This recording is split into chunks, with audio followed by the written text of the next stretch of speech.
आपके पास बचता है अक्टूबर, नवंबर, दिसंबर एंड जनवरी से you start getting into the prelims. PSR is a kind of optional जो अभी से अगर आप प्रिपेयर करके चलेंगे तो it will be very easy. Sir ने मेरे से भी यही बताया था, आंसर राइटिंग स्टार्टिंग में you don't have to do it time bound, ठीक है, ये चीज आप लिख लीजिए। तो आंसर राइटिंग हो गया। आंसर राइटिंग से भी पहले आप सारे के सारे पीवाईक्यूज लिखेंगे। और पीवाईक्यू को लिखना कैसे है कि आपने जो शॉर्ट नोट्स बनाए उन शॉर्ट नोट से आप पीवाईक्यू पहले अपने पीवाईक्यू आंसर लिखें। 5C फॉर्मूला होता है सिंपल। सबसे पहले आपको कंटेक्स्ट सेट करना होता है क्वेश्चन में, ठीक है, कंटेक्स्ट सेट करना होता है। दूसरा आपका जो उसकी कोर डिमांड है क्वेश्चन की वो एड्रेस होनी चाहिए। इस तरीके के आप अपने सोचिए एग्जांपल, है ना। सोच नहीं पा रहे हैं तो आपका एक दोस्त है ही चैट जीपीटी, है ना, उससे सोचवा लीजिए। पीस बाय पीसेस फिर एक कीवर्ड है जो सिर्फ जो पेपर 2 का टॉपिक 5 है उस तक लिमिटेड नहीं है, उसको आपको हर जगह यूज करना है। जब भी आप अपने आंसर चेक करें ना, आप एक बार अपना आंसर लिखें कोई भी, उस आंसर को आधे घंटे बाद पढ़ें। तभी मत पढ़े क्योंकि तभी आपके बायसेस स्ट्रॉन्ग रहते हैं। आपको लगता है हाँ मैंने तो ठीक लिखा है, क्योंकि मैं कॉपी लिख के ले जाता था बेशर्मों की तरह और फिर मैं खूब सुना करता था आधे आधे घंटे तक, ये क्या लिख दिया, ये क्या लिख दिया, ठीक है। तो आपको भी ये चीज करनी है ना। हमारे साथ प्रॉब्लम ये, हम 150 लाने की कोशिश करते हैं जब हमारा 80 का लेवल नहीं होता, और उसमें फिर हम करते हैं ब्लंडर्स। तुम्हारे केस में क्या था, नॉलेज है लेकिन दिखाने के चक्कर में लैंग्वेज कॉम्प्लेक्स हो जा रहा है, जबरदस्ती कुछ कीवर्ड्स डाल रहे थे। प्लीज आप लोग ध्यान से सुनिएगा, क्योंकि ज्यादातर लोगों को ये इशू होता है कि जो हमारे करंट अफेयर वाला पोर्शन है उसको मैं इंटीग्रेट कैसे करूँ। 3 महीने हैं आपके पास लगभग, इन 3 महीनों में आपको चारों सेक्शंस खत्म करने हैं। इसने जो भी आप लोगों को पहले सजेस्ट किया ना, उस सजेशन में इसे इंक्लूड कर लो। जो इसने बोला ये वाली गलती नहीं करनी है। So good evening all of you. I hope Arpit would be joining us very soon. I am here sir, already हाँ here waiting for you. Okay, हाँ hi hi Arpit, hi hi hi. Academy करूंगा सर, थोड़ा express. In fact तो students बोलते भी हैं कि sir एक बार उनसे बोलना कि थोड़ा रूम वगैरह दिखा दें। नहीं अभी नहीं। हाँ खैर, सो कैसा चल रहा है फाउंडेशन? ठीक है सर, थोड़ा स्ट्रिक्ट है मतलब जितना सोचा था उससे, बट इट इज गुड। उससे ज्यादा मौसम कैसा है? मौसम अच्छा है, ठंड रहती है, बारिश होती रहती है हर टाइम। ओके। हाँ नहीं, तुम्हारे लिए तो थोड़ा जाना पहचाना ही मौसम होगा ना, क्योंकि ज्यादा दूर के तो हो भी नहीं। हाँ पर सर प्लेन में ही है, रुड़की प्लेन में ही रहता है तो इसलिए। ये देखो असल में यहाँ पे ये सेशन का पर्पस क्या था ना, बिकॉज तुम्हें पता है, because since you have also been through this phase, कि अगर अभी इन सब को बोलो कि ठीक है this is the time to prepare for the next year mains, चीजें समझ में आती नहीं, दे टेक फॉर ग्रांटेड, क्योंकि सामने कोई एग्जाम दिख नहीं रहा होता है। तो इसीलिए मैंने सोचा कि चलो since you have been through this, तुम्हारा 2024 वाले अटेम्प्ट के लिए वही था दैट 2023 वाले मेंस के बाद you focused on this particular phase. तो इसलिए मैंने कहा कि इट्स बेटर कि यू डिस्कस विद देम कि इनकी स्ट्रेटेजी क्या होनी चाहिए। पहले पीएसआईआर के बारे में बात करते हैं, फिर जीएस के बारे में बात करते हैं, एंड अपार्ट फ्रॉम दैट जो भी हम लोगों को ज्वाइन कर रखा है, you people can put your question in the chat, जैसे रहेगा आई शैल बी आस्किंग यू, ठीक है। तो चलो ठीक है यार, इन्हें बताओ कि what actually they should be doing according to you. Sir before starting I wanted to know what exactly is, मतलब बच्चों का फाउंडेशन हो गया है या हाँ फाउंडेशन चल रहा है? फाउंडेशन हो गया, फाउंडेशन हो रखा है, हाँ। ठीक है सर। तो सर हमारे पास देखिए अभी we can start the session right. Like also guys I like to ask you that अगर आपको कोई भी डाउट आ रहा है अभी, तो initially I take 30 minutes of your 30 valuable minute of yours and I will try to explain जो भी मुझे लगता है इंपॉर्टेंट है। आफ्टर दैट आप अपने क्वेश्चन कमेंट बॉक्स में डाल दीजिएगा, तो I will try to answer them, ठीक है। I hope we are good to go. देखिए इट इज वेरी सिंपल। आपका जब एक बार फाउंडेशन हो जाता है, अभी हम कौन से मंथ में, अभी हम सितंबर के मंथ में, सितंबर के मंथ में इट इज लाइक कि इसके बाद जो आपकी जितने आपके पास बचता है अक्टूबर, नवंबर, दिसंबर एंड जनवरी से you start getting into the prelims mode. Because अगर प्रीलिम्स इज इक्वली इंपॉर्टेंट, तो हमें हमेशा ये लगता है कि हम डिले करते हैं ऑप्शनल की प्रिपरेशन, क्योंकि हम नॉर्मली जीएस के साथ लगे रहते हैं। लेकिन PSR is a kind of optional जो अभी से अगर आप प्रिपेयर करके चलेंगे तो it will be very easy. Sir ने मेरे से भी यही बताया था, सर ने पता नहीं आप लोग को बताया या नहीं बताया, but I got very less marks in paper 1 in 2023 attempt. फिर मैं सर के पास आया था तो फिर हमने काफी वर्क किया था 3 4 5 महीने तक। तो I got some results from few of the things, तो मैं आपको एक एक करके बताना शुरू करूंगा, ठीक है। आप लोगों ने फाउंडेशन कर लिया है तो मैं ये एक्सपेक्टेशन रखता हूँ कि आपको बेसिक बेसिक जो है सारे टॉपिक्स का आप लोग को पता हो, ठीक है। तो आप लोग को क्या करना है, आंसर राइटिंग में देखिए आपको शुरू से चालू करना है। आंसर राइटिंग स्टार्टिंग में you don't have to do it time bound, ठीक है, ये चीज आप लिख लीजिए। आपको कोई कुछ भी बोल रहा है, आपको नहीं लिखनी है टाइम बाउंड में, ठीक है, आप लीजिए, आप 20 मिनट लीजिए, आप लिखिए 15 मार्क, कोई प्रॉब्लम नहीं। लेकिन आप ये देखिए कि आप लिख क्या रहे हैं, आपके आंसर में जो क्वेश्चन की डिमांड है क्या वो एड्रेस हो रही है। फॉर एग्जाम्पल अगर आपसे पूछा गया है कि भाई मैकियावेली का नेशनल इंटरेस्ट वाला जो है पूरा प्रेजेंट डे टार्ट वाला उसको एक्सप्लेन कीजिए, तो आप ऐसा तो नहीं है कि आप मैकियावेली के बारे में ज्यादा लिख रहे हैं और नेशनल इंटरेस्ट वाली बात के बारे में कम लिख रहे हैं। You have to balance your answer in that way कि नेशनल इंटरेस्ट के बारे में ज्यादा बात हो, मैकियावेली के बारे में बस इंट्रोडक्शन में बात हो, और उसके बाद फिर क्रिटिसिज्म वगैरह जो भी है वो लास्ट में। It should not be the main core demand of your question, ठीक है। आपको ये चीज समझाना चाहता हूँ, मतलब आंसर राइटिंग में आपको ये रखना है। अब आंसर राइटिंग कैसे करेंगे इस पे भी हम डिस्कशन करेंगे, पर मैं आपको पहले पहले बता दे रहा हूँ क्या क्या आपके अगले, आपको दिसंबर खत्म होते होते तक you have to get hold of your option, ठीक है। It is as simple as that. आपको एक बार ऑप्शनल करना है दिसंबर खत्म होते होते तक, एंड इफ पॉसिबल, क्योंकि आपके दिसंबर तक अगर शॉर्ट नोट्स बन जाएंगे, जो कि आपके पास अभी 3.5 महीने हैं, तो आप जनवरी और फरवरी में we can stretch for one more revision. जनवरी और फरवरी में क्योंकि आप स्टार्ट कर सकते हैं प्री की preparation, but make very sure कि आप अगर पूरे दिन आप जनवरी से लेके ही आप प्री बैठ जाएंगे तो you will be lagging behind in your. तो अगर आप दिन में एटलीस्ट 8 घंटे पढ़ रहे हैं तो आई स्टिल से कि अब भी आप 4 घंटे मेंस को दीजिए, आप 4 घंटे प्री को दीजिए, नो डाउट। लेकिन फेब जब खत्म होना शुरू होता है 20 फेब तक एटलीस्ट आप अपने 3 से 4 मतलब 4 घंटे आप मेंस को दीजिए, जिसमें से आप 3 से 4 दिन वीक में ऑप्शनल को और 2 से 3 दिन जीएस को दे सकते हैं। ये आपको मोटा मोटी अंदाजा होगा ही। मैं कैसे करता था, मैं बस ये बता रहा हूँ कि आपको दिसंबर एंड तक अपना ऑप्शनल एक बार अभी पढ़ के दोबारा से शॉर्ट नोट्स पीवाईक्यू ये सब में अरेंज कर लेना है, और जनवरी और आधी फरवरी में एक बार उसको और रिवाइज कर लेना है, जिससे आप जब प्री के बाद दोबारा लौटे तो ऐसा ना हो कि आपने पाषाण काल में पढ़ा हो अपना ऑप्शनल, कि फिर आपको कुछ याद ही नहीं आ रहा, ठीक है। I hope you are getting my point, ठीक है। सो आंसर राइटिंग हो गया, तीसरी चीज पीवाईक्यू।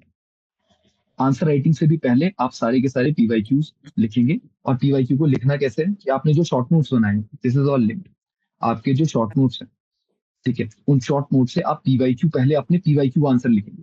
जैसे आपने जो नोट्स है, आपने नोट्स से शॉर्ट नोट्स बनाए, मान लीजिए एक टॉपिक के बनाए प्लेटो के आपने सबसे पहले शॉर्ट नोट्स बनाए। शॉर्ट नोट्स में से आपको फिर अपने पीवाईक्यू में सारी चीजें लिखनी है। पीवाईक्यू का सिंपल आपको ये देखना है, आपके पास जो हमारा 5C फॉर्मूला होता है, आपको पता है, सर इन्हें पता होगा, I should tell 5C formula है ना। बता दो, तुमसे सुनेंगे ना ज्यादा रहेगा। देखिए 5C फॉर्मूला होता है सिंपल, सबसे पहले आपको कंटेक्स्ट सेट करना होता है क्वेश्चन में, ठीक है, कंटेक्स्ट सेट करना होता है। दूसरा आपका जो उसकी कोर डिमांड है क्वेश्चन की वो एड्रेस होनी चाहिए। तीसरा आपका क्रिटिसिज्म होता है, एक क्रिटिसिज्म आना चाहिए, एक कोई भी आप लाइट होना चाहिए, हाई भी आप कर सकते हो। चौथा आपका जो उसका एक कंटेम्प्रेरी उसमें कुछ एग्जाम्पल या कुछ अगर डाल पाए जो अभी चल रहा है और बहुत रिलेटेबल हो। और पांचवा आपका कंक्लूजन, ठीक है, और इंट्रो इसके अलावा है। तो आए के बाद 5C, ठीक है, आए 5C, ठीक, इस चीज को आप याद रखना है। इंट्रो आपको रेडीमेड चाहिए हर पर्टिकुलर टॉपिक का। उसके बाद आपके नोट्स में 5C होने चाहिए जरूर से, ठीक, और उसकी जो पूरी डायमेंशन है वो तो आपके शॉर्ट नोट्स में होंगी सही, और एक कंक्लूजन आपके पास रेडीमेड होना चाहिए, ठीक। ये 5-6 चीजें आपको अपने शॉर्ट नोट्स में भी आपकी होनी चाहिए, और हर आपके आंसर में रिफ्लेक्ट करनी चाहिए। फॉर एग्जाम्पल अगर मान लीजिए हम जैसे मान लीजिए हम बात करते हैं अभी, अगर आप ये देख लो कि अब मैकियावेली की बात करते हैं, मैकियावेली वाला ले लेते हैं, ठीक है, कि people should be afraid of Prince, और प्रिंस जो है, Prince should not execute publicly, है ना, मतलब प्रिंस शुड एग्जीक्यूट पब्लिकली, लेकिन वो करना चाहिए। अब इसका आप कोई भी अगर कंटेम्प्रेरी एग्जांपल उठा के देखेंगे, जब आप कहीं भी देखेंगे कि कोई भी रिफॉर्म हो रहा है किसी तरीके के लॉ में, है ना, ब्रिटिश लॉ में रिफॉर्म है, फ्रेंच में, वो इसीलिए है कि जो मतलब हमारा प्रिंस है उसको रूल करना और इजी हो जाए। इस तरीके के आप अपने सोचिए एग्जाम्पल, है ना, सोच नहीं पा रहे हैं तो आपका एक दोस्त है ही चैट जीपीटी, है ना, उससे सोचवा लीजिए। पर कुछ भी करके आपको आपके नोट्स में प्रिपेयर्ड होने चाहिए। बात ये है कि आपके पास ऑलरेडी होने चाहिए नॉलेज, ठीक है। पीवाईक्यू में आपको सेम चीज करनी है। पीवाईक्यू में देखिए अब, अच्छा पीवाईक्यू कैसे काम की थी, हम प्लेटो की बात करते हैं, ठीक है, प्लेटो। तो अब प्लेटो में आप इस बात पे ध्यान दीजिए कि प्लेटो की हम पूरी कहानी पढ़ते हैं कि अच्छा ये हुआ वो हुआ, सोक्रेटिस का ये था, सोक्रेटिस ने हेमलॉक पी लिया, उसके बाद प्लेटो आया। पर क्या ये कहानी उतनी इंपॉर्टेंट है? एक बार आपको ये कहानी समझ में आ गई है, उसके बाद इस कहानी का कोई अर्थात नहीं है, इस कहानी पे कोई क्वेश्चन नहीं आएगा। प्लेटो पे ही क्वेश्चन 4-5 साल में एक बार आ रहा है। तो आप सीधा सीधा देखो, प्लेटो के जो 4-5 कंसेप्ट हैं हमारे पास, theory of soul, philosopher king, education, communism, ये 6-7 थ्योरी है प्लेटो की। आपको इन 6-7 थ्योरी के बारे में जानना है, और इतना जानना है कि आप बस 3 पेज पर का आंसर लिख पाए। किसी प्रकार की थीसिस उस पर करने की कोई जरूरत नहीं है। कोई कहता भी रहे, आपके मैं जानता हूँ बहुत सारे दोस्त होंगे जो आर्ट्स बैकग्राउंड से होंगे, वो बहुत ज्यादा ज्यादा पढ़ के आते हैं इनके बारे में, but take it from me, नहीं जरूरत पड़ती उतना लिखने की। आप एक लिमिटेड अमाउंट ऑफ इंफॉर्मेशन रखें, ठीक है, और उससे आपका फिर काम हो जाएगा। तो आप सारे पीवाईक्यू देखें। आप जब प्लेटो की पीवाईक्यू देखें, एक बुक आती है विशाल पब्लिकेशन की, सर मैं वो यूज करता था, अगर आप अभी कोई और आ रही होगी तो उसमें उन्होंने प्लेटो का अलग से एक सेक्शन बना रखा है, उसमें आप देखिए कि पिछले इतने सालों में 8 9 10 क्वेश्चन क्या क्या पूछे एक गए। मिनट, थोड़ा सा अर्पित, इनफैक्ट मैं खुद इन्हें टॉपिक वाइज जो सेग्रीगेटेड है ना, किताब खरीदने की भी जरूरत नहीं है, वो मैं खुद इन्हें प्रोवाइड कर देता हूँ पेपर 1 में, जैसे कौन से किस टॉपिक में है वो मैं खुद इन्हें प्रोवाइड करता हूँ इन केस दे आस्क, जैसे कि पिछले बार इस बार वो मैं प्रोवाइड कर देता हूँ, उसके लिए खरीदने की भी जरूरत नहीं है। If you are willing to do, कोई इशू नहीं है। तो और अच्छी चीज है, अगर सर आपको दे दे रहे हैं ऑलरेडी, तो आपको बस यही देखना है कि उठा के उसको थोड़ी मेहनत करके, है ना, या पीडीएफ खोल के, कि भाई प्लेटो में पूछा क्या जाता है। जो प्लेटो में पूछा जाता है मैं उसी के नोट्स बनाऊंगा और उसे ही अपने आंसर में लिखूंगा, ठीक है। एक ये चीज। अच्छा, एक चीज का और पीवाईक्यू में बहुत ध्यान रखना है। मान लीजिए कभी कोई चीज आ जाती है जिसके बारे में आपको आइडिया इतना नहीं है। मान लीजिए थ्योरी ऑफ फॉर्म पे क्वेश्चन आ जाता है ना, प्लेटो की हम बात कर रहे हैं, तो अब देखिए मेरे सामने जब क्वेश्चन आया था तो मुझे नहीं समझ में आता कि एक्चुअली वो जो बात हो रही है थ्योरी ऑफ सोल वाला और ये पूरा यही बात हो रही है। मतलब मैं उस टाइम नहीं समझ पाया था, आई will be very honest with you. पर क्या है, प्लेटो ने बातें जो भी करी है ना, प्लेटो की सारी बातें इंटरलिंक्ड है। ये फॉर नॉट प्लेटो, किसी भी थिंकर की सारी बातें इंटरलिंक्ड होती है। तो आप आंसर फिर भी लिख सकते हो अगर आपको नहीं आ रहा समझ में कि एग्जैक्टली क्या पूछा गया है। कि थ्योरी ऑफ फॉर्म नहीं पता आपको, लेकिन क्या होगा theory of form, theory of soul से चालू करो, थोड़ा सा फिलोसफर की वाली चीजें डालो उसमें, ठीक है। आई एम टेलिंग यू कि मतलब कैसे आपकी अगर एक कॉम्प्रिहेंसिव नॉलेज है तो यू कैन आंसर थिंग्स। तो आप इस तरीके से अपने फैशन में बना के रखेंगे ना, तो उसमें आप फिलोसफर की डालो, एजुकेशन डालो, ये सारी चीजें लिंक्ड है पूरी की पूरी, तो आपका आंसर अपने आप बन जाएगा, ठीक है। ये चीज। तीसरा, जैसे मुझे मतलब सर ने भी मुझे हमेशा ये बोला कि मेरा पेपर 2 वॉज कंपैरेटिवली बेटर। मेरे हमेशा 140 के आसपास मार्क्स आए हैं, 2 बार मेंस लिया है मैंने। तो पेपर 2 का जो करंट अफेयर वाला इशू है कुछ लोगों को रहता है, ठीक है। अब देखिए, I can tell you lot of things, और बहुत सारी चीजें मुझे भी बताई गई, but I will be very honest, मैंने बहुत सारी चीजें नहीं करी करंट अफेयर में। मैं एक मंथली कंपाइलेशन पढ़ता था और न्यूज़पेपर पढ़ता था, इंडियन एक्सप्रेस बस। ओआरएफ वगैरह कभी कभार बहुत ज्यादा ही फोमो हो गया और किसी कंट्री का देखने का मन कर ही गया तो देख लिया, वरना ऐसा कुछ नहीं था उसमें जो छूट जा रहा था। क्योंकि if you will look at the questions are very broad in nature. Question India Russia relationship पे आ रहा है, क्वेश्चन ये नहीं आ रहा है कि अभी जो टर्की में ट्रूस हुआ है उस पे क्या करें। तो अगर आपको एक आइडिया है, आपने मतलब मान लीजिए अपनी मंथली मैगजीन में उसके ऊपर 2 पेजेस पढ़े हैं, तो आपको इनफ नॉलेज है वो आंसर लिखने की। आपको कुछ बहुत ज्यादा एक्सेप्शनली करने की जरूरत नहीं है। बहुत ज्यादा एक्सेप्शनल आप लिखने की कोशिश करेंगे हर कंट्री पे, तो it might confuse the examiner also. तो आप पढ़िए, आपको जब भी टाइम मिले, है ना, ये ओआरएफ पढ़िए या जितनी भी बाकी मैगजीन जो भी आपको पढ़ना हो पढ़िए, लेकिन बर्डन मत लीजिए। एक मिनट थोड़ा सा अर्पित, ये इन्हें सजेशन मत दो, क्योंकि ये सजेशन दोगे ना, ये लोग फिर वही, क्योंकि ओआरएफ में भैया 50 लोग हैं, हर दिन लिखते रहते हैं, तो इन्हें तो लगेगा कि मैं पढ़ रहा हूं। बट वो जो प्रोपोर्शनेट है ना, क्योंकि साइमल्टेनियसली आपको जीएस भी तो देखना है, यस सर। प्लस बाकी चीजें भी तो है, इसलिए मैं इन्हें ऐसी चीजें सजेस्ट ही नहीं करता, क्योंकि तुम्हारे मुंह से सुन लेंगे, ये फिर सीधे का सीधा बोलेंगे कि उन्होंने बोल रखा है ना, तो अब मैं ओआरएफ रोज रोज पढ़ता हूँ। नहीं नहीं नहीं, मैं स्ट्रिक्टली वही इन्हें बता रहा मना ही कर दो, वो इंटरव्यू के टाइम के लिए छोड़ो, अभी सीधा मना कर दो इन्हें। हूँ ना, नहीं पढ़ो। देखो अगर आप स्टार्टिंग अभी फेज में हो प्रिपरेशन में, जनरली नहीं है जरूरत।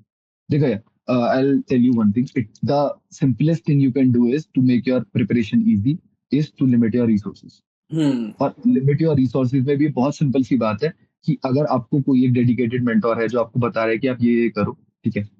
और एक चीज आप मतलब sir I always said this to my friends कि भाई एक कोचिंग है, ठीक है।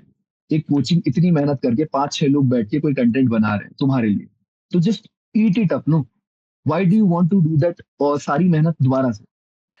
मैं कल ही बता रहा हूँ, कल मैं एक ओरिएंटेशन सेशन, अभी जो टेस्ट सीरीज स्टार्ट हुई है ना, it has got total 18 tests, जिसमें 16 सेक्शनल हैं, हर एक सेक्शन के 4 4 टेस्ट हैं, 50% आर पीवाईक्यूज। मैंने इन्हें बोल रखा है कि अगर तुम्हें टेंशन है तो आईजीपी के करंट इश्यूज प्लस आईआर के करंट इश्यूज में उसमें डेडिकेटेड लेक्चर्स ले लूंगा, plus I will provide you with the content. इसलिए ज्यादा इधर उधर मारा मारी करने की जरूरत नहीं। कल मुझसे बच्चा पूछ रहा है, सर ये वाला पढ़ लें क्या, नई नई किताबें आ रही हैं वो पढ़ने की जरूरत है क्या। सो स्ट्रिक्टली तुम अपने साइड से भी इन्हें मना कर दो, कोई एक्स्ट्रा कंटेंट पढ़ने की जरूरत नहीं है, नहीं तो फिर जीएस हैम्पर हो जाएगा। हाँ सर, नहीं है जरूरत। और देखो सर, मेरा एक थॉट प्रोसेस में और भी है कि आप मान लीजिए आप सिर्फ अगर यही पढ़ते रहेंगे तो आप बाकी चीजें करते रहेंगे। एग्जैक्टली। आपको प्री भी करना है, जीएस के 4 पेपर भी है ना, और ऑप्शनल के 500 ही नंबर है। 500 नंबर में अगर आप 270 280 वाली रेंज पार कर रहे हो तो you are well in the, ठीक है। ऐसा ना हो कि ऑप्शनल में 300 लाने के चक्कर में अब जीएस में 300 ही ले आए। हो जाता है ऐसा, कुछ लोग के साथ ऐसा हो जाता है, know people loan people like that, ठीक है। तो ऐसा नहीं करना आपको। करंट अफेयर में आप जो सर बता रहे हैं आपको वो कर लीजिए, और अगर आपको बहुत ज्यादा फोमो फील होता है तो एक मंथली मैगजीन आप पढ़ सकते हैं कोई, उसकी भी अगर आपको मतलब ठीक है यार, है ना। आई डोंट नो कि मतलब एग्जैक्टली जरूरत पड़ती है नहीं पड़ती, ऑप्शनल में इतनी नहीं पड़ती, जीएस में थोड़ी बहुत पड़ जाती है। तो एक मंथली मैगजीन आप अपने फोमो को दूर करने के लिए पढ़ सकते हैं, क्लॉक नहीं चाहिए। ये चीज है करंट अफेयर। एक जो सबसे इंपॉर्टेंट चीज है जो मेरे को बहुत लेट रियलाइज हुई, ये आप please all of you just add it to your like what I can say, जो आपकी रीडिंग मेथोडोलॉजी है, राइटिंग मेथोडोलॉजी है, वोकैबुलरी। हर पर्टिकुलर पार्ट की पूरे पेपर में एक वोकैबुलरी। आप मिल का क्वेश्चन देखेंगे, अगर मिल का क्वेश्चन आता है और मिल के क्वेश्चन में हार्म प्रिंसिपल नहीं लिखा हुआ है उसके आंसर में, तो चेक करने वाले को लगेगा कि इसमें सिर्फ बतौलेबाजी हुई है पूरे आंसर में, और इसमें मतलब जो उसके पर्टिकुलर थिंकर के जो कीवर्ड्स हैं वो मिसिंग है। तो उस चीज से आपको बचना है आपको। It is very simple and it is not difficult. आप मान लीजिए आपने जेएस मिल लिखा, ठीक है, तो जेएस मिल के मैं क्या करता था, मैं जो अपना लास्ट में एक जो 1 पेजर या 2 पेजर जेएस मिल का था, तो उसमें जेएस मिल को लेके 20 कीवर्ड थे, और उन 20 कीवर्ड के ऊपर ही कि freedom of speech and expression, harm principal, इस तरीके से, है ना, कि वो फादर ऑफ लिबरल आइडियोलॉजी जो भी था, मतलब अब तो मुझे थोड़ा कम याद है, लेकिन मैंने ऐसे करके 20 उसके वर्ड्स लिख रखे थे। उसके नीचे दो क्रिटिसिज्म में आप ट्राई कर सकते हैं कि अगर दो तरीके क्रिटिसिज्म है। एक क्रिटिसिज्म है जो हमेशा से चला आ रहा है, ठीक है ना सर, मैं सही सही बता रहा हूँ एकदम। हाँ हाँ, नहीं कोई इशू नहीं है, इट इज योर प्लेटफॉर्म। हाँ अब एक तो वो है तरीका, एक दूसरा तरीका है कि भाई क्रिटिसिज्म में हमें देखना है कि हमें आंसर में न्यूनेस कहाँ डेवलप कर पा रहे हैं। और न्यूनेस यहाँ डेवलप होती है कि तुम दो क्रिटिसिज्म थोड़ी सी मेहनत करके एक्स्ट्रा ढूंढ लो, अच्छे वाले, जो बाकी लोगों की कॉपी में नहीं होंगे, आपकी कॉपी में होंगे। तो उससे ही थोड़ा सा अब मैटर डिफरेंशिएट हो जाता है कि आप दो क्रिटिसिज्म एक्स्ट्रा ले आए हो और एक कंक्लूजन एक्स्ट्रा ले आए हो। इसके एक अलावा बात मेन कहानी सेम रहेगी। यहाँ पे एक और सजेशन इसमें है कि पर्टिकुलरली जब आप क्रिटिसिज्म भी लिख रहे हो ना, तो it has to be in context of the question. कई बार क्रिटिसिज्म के नाम पर, जैसे कि प्लेटो का थियरी ऑफ फॉर्म्स का अगर क्वेश्चन है, उसका क्रिटिसिज्म आप उसके कम्युनिज्म से कर दे रहे हो। So that criticism has to be in context of the questions demand. हाँ, रैंडमली नहीं कि कोई भी क्रिटिसिज्म उठा कर ले आए, जो क्वेश्चन है उसी के कंटेक्स्ट में रखो क्रिटिसिज्म, सिंपल। देखो, डिमांड तो आपको समझनी, देखो आंसर राइटिंग का जो पूरा सार है ना, वो इस बात में है कि आप क्वेश्चन की डिमांड कितनी जल्दी समझ ले रहे हो। अगर मान लो आप मुझसे यहाँ मांगने आए हो पीएसआर की एडवाइस, और मैं आपको एथिक्स के बारे में बताने लगूं, तो व्हाट विल यू फील, है ना। मैं आपको कितना ही अच्छा एथिक्स बता दूं, लेकिन आप खत्म होते होते यही सोचोगे यार मैं तो पीएसआर का पूछने आया था। तो यही होता है आंसर्स में भी, कि आंसर में अगर उन्होंने पूछा है कुछ और, आप लिख रहे हो उससे रिलेटेड पर कुछ और, तो वो फीलिंग फियर ऑफ एक मिसिंग आउट सा रहता है, ठीक है। उस चीज को अवॉइड करना, और जो सर बोल रहे हैं कि आंसर के कंटेक्स्ट में होना चाहिए, डिमांड के कंटेक्स्ट में होना चाहिए क्वेश्चन, ठीक। एक वोकेबलरी वाली चीज, और ये वोकेबलरी वाली चीज पेपर 2 में बहुत ज्यादा काम करती है। मैंने इस बार बहुत बच्चों को सजेस्ट किया था, कुछ बच्चों को मेंटोर भी कर रहा था जब उस टाइम पे, मींस के टाइम पे, तो it has help them a lot. तो आप लोग प्लीज ये करके रखिएगा, क्योंकि हर चीज में, जैसे मान लीजिए चाइना का अगर आप क्वेश्चन लिख रहे हैं ना, तो ये जो हमारी बेसिक कीवर्ड्स है, कॉम्प्लेक्स इंटरडिपेंडेंस हो गया, इंटरडिपेंडेंस हो गया, है ना, ये थॉमस शेलिंग की जो एक गेम थियरी हो गई, ये सारी चीजें आप ये इसलिए नहीं पढ़ रहे हैं कि आपको इन पे आंसर लिखना है, आप ये इसलिए पढ़ रहे हैं कि आपको इनको यूज करके आंसर लिखना है। मतलब if I am able to explain you guys this, कि अगर आपको पता है कि भाई थॉमस शेलिंग की जो गेम थियरी है वो ये कहती है कि नॉन जीरो सम गेम है, तो वो नॉन जीरो सम गेम एक कीवर्ड है, और वो non sum zero sum game आपको अपने सारे आंसरों में अलग अलग तरीके से लिखना है। कि आप अगर लिबरल आइडियोलॉजी में पढ़ रहे हैं कि लिबरल आइडियोलॉजी कहती है कि भाई पीस बाय पीसेस, तो वो पीस बाय पीसेस फिर एक कीवर्ड है जो सिर्फ जो पेपर 2 का टॉपिक 5 है उस तक लिमिटेड नहीं है। उसको आपको हर जगह यूज करना है, कि आप बोलो कि इंडिया पाकिस्तान की रिलेशनशिप में कि we have to use the functionalism theory where we talk about piece by pieces by David Mitrany, right. इस तरीके से मतलब आपको ये वोकैबुलरी आपकी मेंटेन करनी होगी, इससे आपके आंसर थोड़े से वो भी लगेंगे, जो आपको कुछ टॉपर्स के पढ़ के लगता होगा कि यार इन्हें तो बहुत ही आता है, किसी को कुछ बहुत ज्यादा नहीं आता है, सबको इतना ही आता है, बस लिखने का तरीका फैंसी हो जाता है। Be very clear about this, ठीक है। एक ये हो गया वोकैबुलरी। एक मेन और इम्पोर्टेंट पार्ट जो है वो है इंटरलिंकेज। इंटरलिंकेज आपको करनी है, बहुत ज्यादा नहीं करनी है। पहले मेंस में मैंने यही गलती की, मैंने बहुत ज्यादा इंटरलिंकेज कर दी, और वही जो मैं तो बता रहा था, मेरा आंसर बहुत ज्यादा डिफिकल्ट हो जाते थे उससे पढ़ने। क्योंकि देखिए, जैसे मैं आपको एक बात समझा रहा हूँ, मैं आपको बता रहा हूँ, मैं इसी बात को बहुत सेंसी तरीके से अभी आपको कहूंगा और कंटेंट सेम रहेगा, तो आपको क्या लगेगा? आपको एक बार को लग सकता है कि हाँ कुछ बहुत ज्यादा इनको आता है, लेकिन अगर आपको समझ में ही नहीं आया तो उस बात का कोई सार नहीं। इसी तरीके से आपके आंसर होते हैं। आपके आंसर में जो आपसे पूछा गया है, आपको वो बात कन्वे करनी है, और ऐसे कन्वे करनी है कि हाँ देखिए मैं आपकी बात समझ गया, आपने ये पूछा था और मैं अब इसका आंसर दे रहा हूँ। ये फीलिंग आप जब भी आप अपने आंसर चेक करें ना, आप एक बार अपना आंसर लिखें, कोई भी आंसर लिखें, उस आंसर को आधे घंटे बाद पढ़ें। तभी मत पढ़ें, क्योंकि तभी आपके बायसेस स्ट्रांग रहते हैं, आपको लगता है हाँ मैंने तो ठीक लिखा है, चेक करने वाला भी बेवकूफ है, टीचर भी बेवकूफ है, मैंने जो पूछा था मैंने तो ठीक लिखा है, मुझे नंबर नहीं मिले। लेकिन अगर उसी आंसर को आप एक दिन बाद या एक घंटे बाद पढ़ेंगे, आपको खुद समझ में आ जाएगा कि यार क्वेश्चन ये पूछ रहा था, मैंने ये लिख दिया। ठीक है, ये चीज आप आई थिंक आप समझ गए होंगे। ठीक है, तो इंटरलिंकेज लिखिए। अब इंटरलिंकेज क्या होती है? मान लीजिए आप इंडिया चाइना का क्वेश्चन चल रहा है, ठीक है, इंडिया चाइना के क्वेश्चन में आप पूरा बताते जा रहे हैं। तो अब हम बताना चाह रहे हैं कि भाई चाइना में कैसे वो हो गया कि मतलब चाइना बहुत स्ट्रिक्ट है, तो चाइना का जो लॉज है वो इतने इंप्लीमेंट नहीं हो पा रहे। तो आप जेएस मिल की फ्रीडम ऑफ स्पीच से लिख सकते हैं कि भाई फ्रीडम ऑफ स्पीच जहां नहीं होगा, वहां पे इस तरीके की प्रॉब्लम्स आने लगेंगी। अगर आपको पेपर 1 ए से इंटरलिंकेज करना है, ठीक है, तो अगर पेपर 2 भी लिख रहे हैं, मान लीजिए आपको 2 ए से लिखना है इंटरलिंकेज करके, तो 2 ए में भी आप फिर कुछ भी यूज कर सकते हैं, जितने भी हमारी थ्योरीज है रियलिज्म वाली है कि स्टेट के पास ज्यादा पावर होनी चाहिए। आपको एक तो इंटर पेपर लिंकेज है 1 ए और 1 बी की, एक इंटर लिंकेज हुई 2 ए 2 बी की, और एक 2 बी की और 1 ए की भी हो सकती है लिंकेज, है ना। इस तरीके से अपने दिमाग में हमेशा सोचते रहना जब शॉर्ट नोट्स बनाने कि क्या लिंकेज में डेवलप कर सकता हूँ विच इज रैशनल। लिंकेज आपकी एकदम ही वो नहीं लगनी चाहिए कि ओवर एंड अबव हो गई है लिंकेज, या मतलब नहीं आ रही है समझ में लोगों को। ठीक है, इस चीज का आपको थोड़ा सा ध्यान रखना है। ठीक, तो ये 5 6 चीजें हैं। सबसे पहले मैं एक बार फिर से रिपीट कर रहा हूँ, अगर आप लोग लिख रहे हैं तो: short notes, answer writing, answer writing along with PYQ. पहले पीवाईक्यू करेंगे, उसके बाद ही हम आंसर राइटिंग पे जंप करेंगे। एक दो आंसर आप रेंडमली कभी कभी लिखने का ट्राई कर सकते हैं, लेकिन पहले आपके पीवाईक्यू आपको लिखने हैं, और पीवाईक्यू के नोट्स बना के रखने हैं proper. I can I don't have my notes है, इतनी मोटा बंडल था मेरे पास पीवाईक्यूज का जो मैंने सॉल्व करके रखे हुए थे, क्योंकि मैं उन्हें ही पढ़ के रिवाइज करता था, और वो आपको लास्ट में भी जब आप मेंस देने जाओगे बहुत काम आएंगे, आप उन्हें ही रिवाइज कर पाओगे और अपने शॉर्ट नोट्स को, है ना। मेन नोट्स नहीं हो पाते बस। करंट अफेयर्स की फिर हमने बात हुई, एक मंथली मैगजीन, न्यूज़पेपर, और जो भी सर आपको दे रहे हैं कंटेंट, बस 3 चीज। ठीक, इसके अलावा कुछ नहीं। न्यूज़पेपर आप अपना नॉर्मल जीएस के लिए भी पढ़ते ही हो, मंथली मैगजीन आप अपनी नॉर्मल जीएस के लिए भी पढ़ते ही हो। आईआर वाले पोर्शन में थोड़ा सा आपको ध्यान देके और उसको पढ़ना है कि आईआर वाले पोर्शन में कि इज देयर समथिंग जो मैं यूज कर सकता हूँ अपने आंसर में, डेटा वगैरह कुछ भी मिल जाए। ठीक है, वोकेबलरी सारे 1 ए 1 बी 2 ए 2 बी सबकी वोकेबलरी आपके पास होनी चाहिए। आपको हर टॉपिक से, अगर मैं कहूँ कि यार कंपैरेटिव एडवांटेज का क्वेश्चन है, तो आपके मन में 15 वर्ड्स हैं जो वो पॉपअप करने चाहिए, कि पॉलिटिकल सोशलाइजेशन, पॉलिटिकल कम्युनिकेशन, इस तरीके की सारी चीजें, है ना, कल्चरल जो वो है पूरा, इस तरीके से आपके पास 15 16 कीवर्ड्स होने चाहिए, जिससे आपका कंपैरेटिव एडवांटेज वाला क्वेश्चन कंपैरेटिव एडवांटेज का क्वेश्चन लगे। वरना how will you differentiate between a question which is of global concerns और एक कंपैरेटिव एडवांटेज, अगर आप नॉर्मल इंग्लिश में लिख रहे हो तो आपको बीच बीच में कम से कम 4 से 5 से 6 कीवर्ड आपके हर आंसर में ड्रॉप करने हैं। वो होगा आपकी वोकैबुलरी बिल्डिंग से। ठीक है, और पांचवा आपका इंटरलिंक्वेज, इसके बारे में मैंने अभी बात की। ठीक है, ये मेन मेन बातें हैं जो आपको करनी है। इसके बारे में मैं अभी अब शॉर्ट नोट्स के बारे में अभी बात करूंगा, ठीक है, कैसे बनाना है।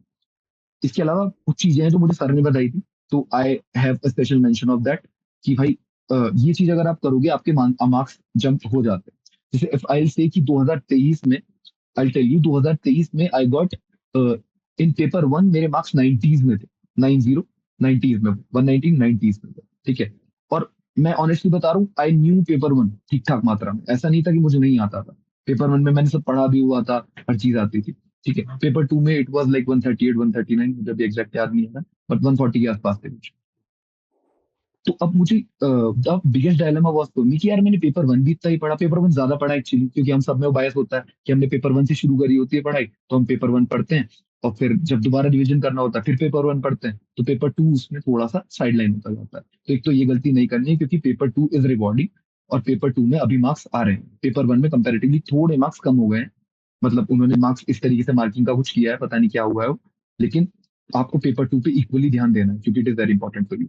ठीक है, तो अब 90 से इस बार मेरे मार्क्स उसमें कुछ 120 समथिंग है, 125 126 कुछ है। ये सुनने में कम लग रहे होंगे आपको, लेकिन इस बार जो मार्क्स आए हैं पेपर 1 में, उसके हिसाब से they are above average marks. तो मेरे लिए इट वाज वेरी गुड कि, और सर से भी, सर और मैं 3-4 महीने उस टाइम कॉन्स्टेंटली टच में थे, और मैं खूब सुनता था, क्योंकि मैं कॉपी लिख के ले जाता था बेशर्मों की तरह, और फिर मैं खूब सुना करता था आधे आधे घंटे तक, ये क्या लिख दिया, ये क्या लिख दिया। ठीक है, तो आपको भी ये चीज करनी है ना, दिस इज अ मोटिवेशन। जो भी आपकी टेस्ट सीरीज अभी सर बता रहे हैं कि शुरू हुई है, उसमें देखो एक चीज और बहुत इंपॉर्टेंट है ना, जस्ट राइट इट डाउन, अभी मैं जब बोल रहा हूँ तभी आप ये लिखिए, sectionals are way more important than full length test papers. पूरे 2-3 साल निकल जाते हैं इस बात को समझने में कि जो आपके सेक्शनल्स हैं वो आपकी फुल लेंथ से बहुत ज्यादा जरूरी होते हैं। आप जितनी ईमानदारी से अपने सेक्शनल्स देंगे, उतनी ही ईमानदारी से आपके फुल लेंथ टेस्ट अच्छे होंगे। कई लोगों में होता है, वो उठाते हैं पेपर 2 क्या हो, पेपर 2 का पेपर लिखेंगे, अब पेपर 2 में एक क्वेश्चन कंपैरेटिव एडवांटेज का है, अगला क्वेश्चन इंडिया चाइना का है, वो लिख दे रहे हैं कुछ भी, बेसिक बेसिक नंबर भी आ जा रहे हैं 90-100 के आसपास, एंड दे आर स्टक कि क्वालिटी क्यों नहीं आ रही है। क्वालिटी इसलिए नहीं आ रही है क्योंकि सेक्शनल्स अच्छे से नहीं लिखे। सेक्शनल जब आप अच्छे से लिखेंगे, जो भी आपको वैल्यू एडिशन मिलेगी उसके जो आपके क्वेश्चन था उसके आपको जो बाद में मॉडल आंसर मिलेंगे, उसमें वैल्यू एडिशन मिलेगा, उसको आप अपने नोट्स में ऐड कीजिए, उसको आप अपने आंसर्स में ऐड कीजिए। ठीक है, और धीरे धीरे आपका इंप्रूवमेंट आएगा, है ना। मतलब टिल द डे, मुझे अब तक याद है सर ने जो मेरी लास्ट कॉपी चेक की थी, उसमें मुझे 110-111 नंबर दिए थे पेपर 2 की, और पेपर 2 में आई वाज, लेकिन मुझे पता है वो क्यों किया गया था, हमारी बाद में उसमें बात भी हुई, क्योंकि वो चाहते थे कि मैं ओवर कॉन्फिडेंट होके कुछ बहुत ही बड़ा ब्लंडर ना कर दूं जाके, क्योंकि I was that kind of person, मैं कुछ भी लिखता था मुझे जो अच्छा मैं लगता था। मैं इस बार की बात बता रहा हूँ। इस बार एक स्टूडेंट मेरे को कॉल किया, उसे मैंने 90s में मार्क्स दिए। वो बोलता है सर इतने कम मार्क्स आए हैं, मैं तो 130 140 एक्सपेक्ट कर रहा था, क्योंकि वो जो दूसरा इंस्टीट्यूट है ना, वहाँ हर किसी को 110 115 नंबर मिलते हैं, तो हर कोई खुश रहता है। सो माय फंडा इज प्रीटी सिंपल कि जब तक मैं आपको पुश नहीं करूंगा, मैंने आपको दे दिए नंबर, आप तो कॉन्फिडेंट हो गए कि अब इंप्रूवमेंट क्या करना है। जैसे सो वो रहना ही नहीं है। मैं सिंपल फंडाइज की मार्क्स ना देख करके यू फोकस कि उस पे कमेंट्स क्या हैं and exactly how you simply have to improve it. तुम्हें भी तो वही बातें बोली गई थी। So exactly sir. सो इसमें यही है, देखिए एक तो आप, मतलब मैं यहाँ भी कह रहा हूँ, सर भी है, आप टेस्ट सीरीज दे रहे हैं, आप टेस्ट सीरीज मार्क्स के लिए मत दीजिए, भूल जाइए मार्क्स जैसा कुछ होता है। कुछ नहीं पता आपको आपकी कॉपी किसने चेक की है ना, वहां पे कौन आपकी कॉपी चेक कर दे, शायद पूरा ही पलट जाए, आप ये मान के चलिए। आप इस चीज से बिल्कुल एकदम खुद को वो छोड़ दीजिए। आप ये देखिए कि उस आंसर की जो डिमांड है, वो आप कितनी अच्छी, जो सर कमेंट कर रहे हैं उस पे, आप अगर आपको लगता है कमेंट गलत है, आप जाके क्वेश्चन कीजिए, पूछिए कि सर बताइए मुझे कि मैंने क्यों नहीं लिखा है। आप ये वो ज्यादा इंपॉर्टेंट चीज है। हम लोग क्या, हम हमेशा इस पे रहते हैं कि देखो इस पेपर में इतने मार्क्स आए, अगले में इतने आ गए, बट हम ये नहीं समझते कि इस पेपर के क्वेश्चन अलग थे, अगले पेपर के क्वेश्चन अलग है। इस पेपर में आप जो लिख रहे थे वो मेंटल स्टेट अलग था, आपकी इन्फॉर्मेशन अलग थी, सब कुछ अलग था। आपका पहला पेपर तो वीक ही रह गया ना। तो आई एम सेइंग कि सेक्शनल्स में आपको इतनी जान डाल देनी है अपनी, कि सेक्शनल को ऐसे लिखना है कि देयर शुड बी, जो उसके मॉडल आंसर में आपके नोट्स में होना चाहिए, अगर वो अच्छा पॉइंट है तो। The point I am trying to make is this. ठीक है, इसके अलावा 3-4 बहुत बेसिक बेसिक बातें हैं जो मैं आपको बता दे रहा हूँ। सबसे पहली तो राइट इन सिंपल लैंग्वेज। ठीक है, कि कोई भी अगर आपका पीएसआईआर वाला पढ़े तो उसे समझ में आए कि भाई ये आंसर, ये क्वेश्चन पूछा गया था, ये इसका आंसर है, ये रहा क्रिटिसिज्म, ये रहा कंटेक्स्ट, ये रही कोर डिमांड के आंसर्स, और ये रहा एक दो जो छोटे मोटे ये टॉप लिंक्स है, ठीक है, कंटेम्प्रेरी वाले, और कंक्लूजन तो होना, इंटर कंक्लूजन आपको प्रिपेयर रखना, ये आपके उसमें प्रेजेंट होने चाहिए। इतना भी अगर आप करेंगे ना, तो आपके बेसिक मार्क्स तो इसी से आ जाते हैं। हमारे साथ प्रॉब्लम ये है, हम 150 लाने की कोशिश करते हैं जब हमारा 80 का लेवल नहीं होता। मतलब it is on me to, मतलब आप लोगों की, ऐसा नहीं कि मैं किसी स्टूडेंट को कुछ कह रहा हूँ, मैं भी ऐसा ही था। जब मेरा 80 या 90 वाला भी लेवल नहीं था, मैं सोचता था 150 की, और उसमें फिर हम करते हैं ब्लंडर्स। आपने फाउंडेशन किया है, तो फाउंडेशन के बाद जो होता है ना, फर्स्ट फ्लोर बनता है। फर्स्ट फ्लोर बनाएंगे पहले, फोर्थ या फिफ्थ फ्लोर पे जंप करने की कोशिश मत कीजिए इनिशियली, वरना वो आपको नुकसान करेगा। तो आपको अपने सेक्शनल सारे लिखने हैं, जो भी वैल्यू एडिशन है वो लिखने हैं, अपने नोट्स में ऐड करना है। कमेंट्स वाला जो जो भी सर के कमेंट है, आपको अगर लग रहा है जेन्युइन, मेरे साथ भी होता था, सर को याद होगा, मैं कि सर ये क्यों लिखा है, मतलब मुझे तो ठीक लग रहा है, मैं जाके पूछता था, सर मुझे समझाते थे कि ये इसलिए था। 90% of the times I use to agree, यहाँ सही कह रहे हैं सर। मतलब it is what it is, है ना, सारे बच्चों के लिए सेम प्रॉब्लम्स रहती है, कुछ नहीं बदलता, ऑलमोस्ट हर साल सेम प्रॉब्लम्स वही आती है। देखो, 1 to 1 तो इसीलिए मैंने ना यार, मैंडेटरी है कि आपकी कॉपी मैंने इवेल्युएट की है, देन यू आस्क कि मुझे डिस्कस करना है।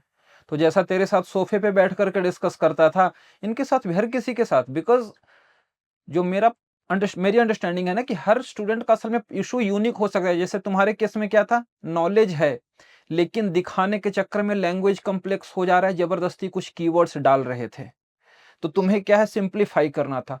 कुछ लोगों के आंसर इतने जेनेरिक हो जाते हैं कि उन्हें फोर्स करना पड़ता है कि की टर्म्स आर मिसिंग।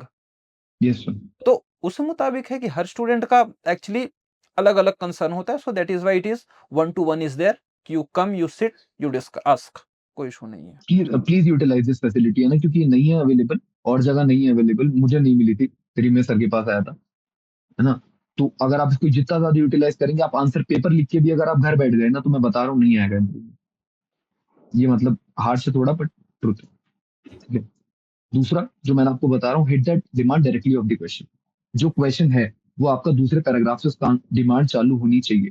अगर प्लेटो का उन्होंने पूछा है थ्योरी ऑफ कम्युनिज्म, तो आप 3 पैराग्राफ तक प्लेटो का माहौल नहीं बना सकते कि प्लेटो ये था, प्लेटो ने सोक्रेट्स का ये किया, प्लेटो ऐसे पैदा हुआ, प्लेटो के बहुत एथेंस की हालत खराब थी। ये होता है, बहुत जगह हो रहा है, और पता नहीं क्यों लोग कर रहे हैं उसको। ठीक है, एक टाइम पे वर्क कर जाता था 2018-19 में, अब नहीं करता। मेरे बहुत अच्छे अच्छे दोस्त हैं जिनके ऑलमोस्ट 140 मार्क्स आए थे लास्ट टाइम पेपर 1 में, but this time they have drop to 105। उन्हीं के 105 मार्क्स आए। You are getting what I am trying to say, right, कि इट इज नॉट वर्किंग। अगर आप डिमांड क्वेश्चन के नहीं हिट कर रहे हो, तो वो फिर नेगेटिवली आपके मार्क्स पे रिफ्लेक्ट होता है। ठीक है, ये हो गया। और तीसरा, जो आपका क्वेश्चन है, अब एक चीज और है कि आपका जो क्वेश्चन है, ये मेरे साथ एक बार इशू होता था कि मैं जो मान लीजिए क्वेश्चन में 3 अलग अलग चीजें पूछी गई हैं, और मुझे पहली चीज बहुत अच्छे से आती, तो मैं 1.5 पेज पहली चीज पे लिखता रहता था। अब फिर हमारे पास टोटल 3 ही पेज है, फिर 1.5 पेज बच गया आपके पास। 1.5 पेज में आप 2 चीजें लिखोगे, क्या लिखोगे, एक एक पैराग्राफ लिखोगे। फिर उसके बाद हमारे में हमें क्रिटिसिज्म लिखने की खुजली भी रहती है, क्रिटिसिज्म भी लिखेंगे, क्रिटिसिज्म लिखोगे तो कंटेम्प्रेरी भी लिखोगे, फिर कंक्लूड भी करोगे। तो बेसिकली आपकी जो लास्ट की 2 डिमांड थी, उन्हें आपने दिया 1 पेज, और आपकी जो पहली डिमांड थी उसको आपने दे दिया 1.5 पेज। तो आपका जो इंटरनल बैलेंसिंग है क्वेश्चन का, वो बहुत अलाइंड होना चाहिए कि भाई 3 पेज है मेरे पास, और जिसमें मैं लगभग 2.5 पेज में आंसर करने वाला हूँ, 2.5 पेज के आसपास। तो उनको मैं ऐसे डिवाइड करूंगा कि शुरू के 3 पैराग्राफ जो है पहली चीज को आंसर कर दे, उसके बाद जो 3 पैराग्राफ है दूसरी चीज को आंसर कर दे, और बाकी के लास्ट के 2-3 पॉइंट जो पैराग्राफ है तीसरी चीज को आंसर कर दे। और उसके बाद जो थोड़ी बहुत जगह बचे, उसमें मैं जो टॉपलिंग्स है अपनी, कंटेम्प्रेरी, क्रिटिसिज्म, ये सब डाल दूं।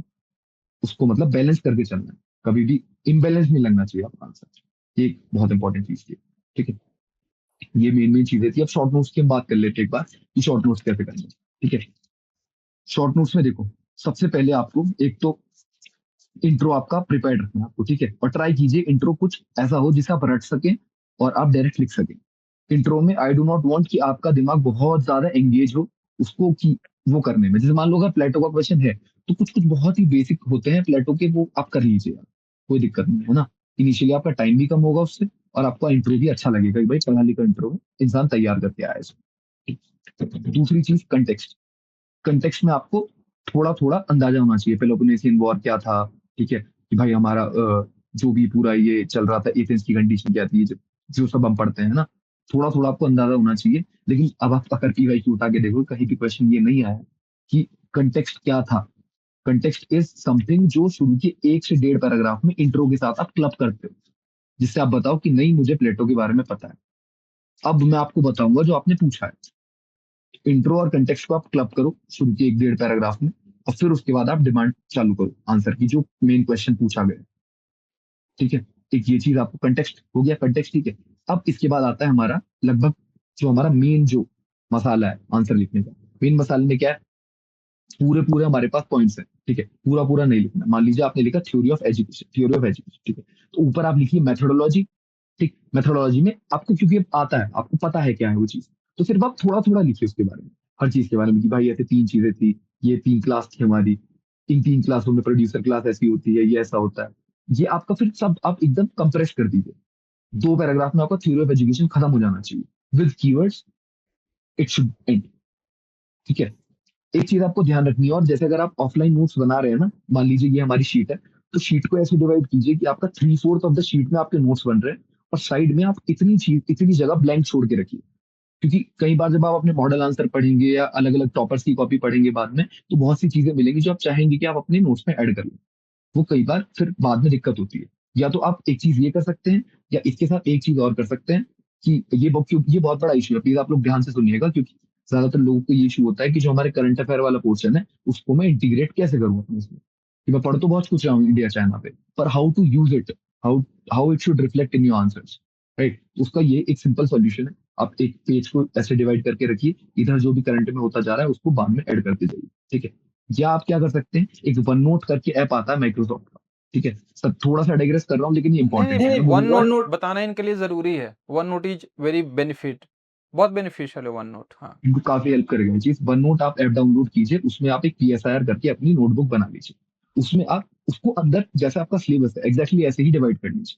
वन ए का मान लीजिए आपने प्लेटो लिख लिया है ना, प्लेटो मैकियावेली ऐसे करके पूरा लिख लिया, या पेपर टू में ज्यादा आते हैं करंट अफेयर, पेपर टू पढ़ लेते हैं, चाइना हो गया, रशिया हो गया, ऐसे करके आपने सारी कंट्रीज लिखी। अब आपको जो भी करंट अफेयर में आपने मान लीजिए चाइना पे कोई आर्टिकल पढ़ा, चाइना की कोई आर्टिकल में आपको कोई लाइन बढ़िया लग गई, या फिर कोई थॉट बढ़िया लग गया कि यार ये एक डायमेंशन है जो हम नॉर्मली नहीं पढ़ते बट ये है, तो आपको अब अपने उसी और नोट के नोट में ऐड कर लेंगे ना, टाइप करके ऐड कर लेना, एडिटेबल होता है वो। अब आप जब भी चाइना के बारे में कुछ पढ़ोगे आपको वहां जाना है और लिख लेना, ठीक है। और जब भी आप लिखोगे आपको ऊपर का भी पढ़ना है जो आपने लिख रखा है, और हार्डली ज्यादा नहीं, 1.5-2 पन्ने बनते हैं मुश्किल से लास्ट तक। मेरा आज तक मेरे पास आई थिंक 20 या 22 पॉइंटर होंगे चाइना को लेके ऐसे। बट इससे होगा क्या, आपके एक तो बेसिक नोट्स है आपके पास चाइना के जो शॉर्ट नोट्स है, और एक आपने ऑनलाइन बना लिया। अब आप जब भी चाइना पढ़ रहे हो आप यहाँ दो जगह से पढ़ो, एक अपने नोट्स पढ़ रहे हो, एक अपना ये जो है हमारा वन नोट वाला पढ़ रहे हो। तो आपके पास जो डिफरेंशिएटिंग फैक्टर है जिसके लिए हम भागते रहते हैं ना हजार जगह, ये भी पढ़ ले ये भी पढ़ ले, वो आपके वन नोट के ऐप में ऑलरेडी बनता जा रहा है। आपके पास 20 पॉइंट ऐसे हैं जो और लोगों के पास नहीं है, दे आर डिफरेंट पॉइंट जो भी आपने खुद ढूंढे, तो आंसर डिफरेंट भी बन जाएगा आपका, वो वाली जो हमारी होती है वो भी खत्म हो जाएगी, और जो बेसिक चीजें आपके नोट्स में आनी चाहिए वो आपके बेसिक नोट्स से जो सबने पढ़ा है वो वैसे आ जाएंगे, ठीक है। ये कॉम्बाइन करना आपको करंट अफेयर्स जितना जल्दी आप सीख लेंगे उतना बढ़िया। और नोट भी ऐसे ही जीएस 1 2 3 4 के लिए भी बना के रखिए। थोड़ी सी मेहनत लगेगी शुरू में, जो लोग ऑनलाइन नोट्स के साथ नहीं है कंफर्टेबल उन लोग को दिक्कत लगेगी शुरू में, बट मैं बिल्कुल कंफर्टेबल नहीं था ऑनलाइन नोट्स के साथ, लेकिन एक बार आप अगर शुरू कर दे तो इट इज इररेजिस्टिबल, आप नहीं छोड़ सकते उसको, सब कुछ ईजी हो जाता है आपके लिए। ये एक चीज, क्योंकि पहले के जमाने ये वन नोट को बस इन्हें बोल दो, एक बार आप वन नोट को ओपन करके देखो, आपको खुद दिखेगा कि उसके अंदर actually you can go topic wise, you can go subject wise. तो उससे आसान कुछ हो ही नहीं सकता एक्चुअली, क्योंकि आपकी कॉपी में भी लिमिटेड पेजेस होते हैं, टाइम ज़्यादा जा रहा है। वहाँ पे basically you have to copy and paste it, साथ ही साथ ऊपर वाला क्या था वो पढ़ लिया। सो यही इसने वन नोट के बारे में आपको बहुत अच्छा सजेशन दिया है। I would just ask you कि एक बार उसे बस एक्सप्लोर करो। देखो वो तो माइक्रोसॉफ्ट का है, हमारी कोई स्पॉन्सरशिप टाइप तो है नहीं कि हम उसे प्रमोट कर रहे हैं, बट इट इज जस्ट कि इट इज सो बेनिफिशियल, इसने तो आपको बताया है। So just go and explore it and you will definitely love it, वो बहुत बेनिफिशियल हो जाएगा। सही इसने बताया एक्चुअली है। सर उसका एक बहुत इंपॉर्टेंट कारण ये भी है, एक्चुअली हम जब पढ़ते हैं ना सर, तो हम जो जो आप हम मान लीजिए किसी ब्यूरोक्रेट से मिले तो उनसे पूछें करंट अफेयर, तो बोलेंगे कॉपी रख लीजिए आप और एक, but it is not feasible, it is not something which you can do. मतलब मैं मेरे से तो आज तक नहीं हो पाया कि अब मैंने आज मान लीजिए चाइना पे, फिर मैं अगर कुछ अगले दिन में चाइना पे कुछ अच्छा लगा तो मैं फिर वो रजिस्टर ढूंढूं उसमें चाइना ढूंढूं, तो वो बहुत मुश्किल है। टायर सर में क्यों करना, नहीं करना। आप इस चीज को ट्राई कीजिए, है ना, अगर आप नहीं भी है कंफर्टेबल ऑनलाइन नोट्स के साथ तो भी कीजिए, मतलब ये समथिंग जो आपको करना ही है, ऐसे वाली चीज है, ठीक है। एक ये हो गया सर ये करंट अफेयर्स वाला हो गया हमारा, ठीक है। तो आपको पूरा शॉर्ट नोट्स की हम बात कर रहे थे, इंट्रो, कंटेक्स्ट, पूरा हर जो जो डायमेंशन है आपके नोट्स में उसको शॉर्ट करो, कंप्रेस करो। कंटेम्प्रेरी में आपको हर चीज से लेके 3 से 4 चीज होनी चाहिए। मान लीजिए आप हेना की बात कर रहे हैं, तो अगर उसमें जो वो जो हमारा पूरा जो डिक्टेटरशिप वाली जो आती है, तो आप 3 4 इंटरनेशनल एग्जाम्पल तैयार करके रखिए कि हाँ यहाँ डिक्टेटरशिप जैसा माहौल है। और वो आपको जैसे ही हेना आरेंट दिखेगा आपके दिमाग में घंटी बजनी चाहिए कि मैं सेकंड लास्ट पैराग्राफ अपने क्वेश्चन का ये लिखने वाला हूँ, कि भाई कंटेम्प्रेरी लास्ट के 2 पैराग्राफ सॉर्टेड है, इंट्रो सॉर्टेड है, कंक्लूजन सॉर्टेड है, लास्ट में आपका जो कंटेम्प्रेरी और क्रिटिसिज्म सॉर्टेड है। तो 3 पैराग्राफ तो आप घर से रट के आए हो, उसके बीच में आप क्वेश्चन आंसर दो, if I M clear about it, right. Criticism होना चाहिए, क्रिटिसिज्म 2 से 3 क्रिटिसिज्म आपके पास होने चाहिए। एक क्रिटिसिज्म आप नॉर्मल वाला लिखिए, ठीक है, जो आपको नॉर्मल नोट्स में मिलेगा मैम के, क्योंकि वो क्यों जरूरी है, सर ने भी आपको सेम दिखाया होगा मुझे पता है, क्योंकि वो इसलिए जरूरी है क्योंकि कई बार जब आपकी जो फैकल्टीज कॉपी चेक कर रही है वो बहुत बूढ़ी होती है, तो अगर उनको आपको जो मान लीजिए प्लेटो का करना था और सबीनी का क्रिटिसिज्म उसमें नहीं है, तो उनको लगेगा यार ये बच्चे ने मेन ही बात छोड़ दी। तो ये भी बैलेंस करना बहुत जरूरी है कि वो मेन बात तो लिखनी ही लिखनी है, उसके साथ एक वैल्यू एडिशन के तौर पर आपको एक अलग चीज देनी है, राइट। और सारी चीजें बहुत नई नई लिखनी है, मेरे अंदर ये बहुत बुरी आदत थी कि मैं, जब मेरे 93 आए थे, मैं आपको बता देता हूँ मैंने क्या किया था। मैंने हर जगह जो पोस्ट मॉडर्निस्ट स्कूल है, फूको वगैरह को, उनको दबा के यूज किया था।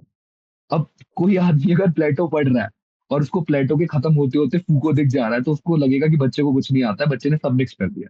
जबकि मैंने अपने मन से तो मैं बहुत होशियार काम कर रहा था कोई। तो ऐसा नहीं करना। एक एक मिनट यहीं पे मैं बोल दे रहा हूँ कि इसने जो भी आप लोगों को पहले सजेस्ट किया ना, उस सजेशन में इसे इंक्लूड कर लो, क्योंकि जब ये बात कर रहा था वहां पे भी कंटेम्प्रेरी ना, तो कंटेम्प्रेरी ऐड करना है, लेकिन जो इसने बोला ये वाली गलती नहीं करनी है, इसीलिए मैंने अभी इसे यहाँ पे रोका है।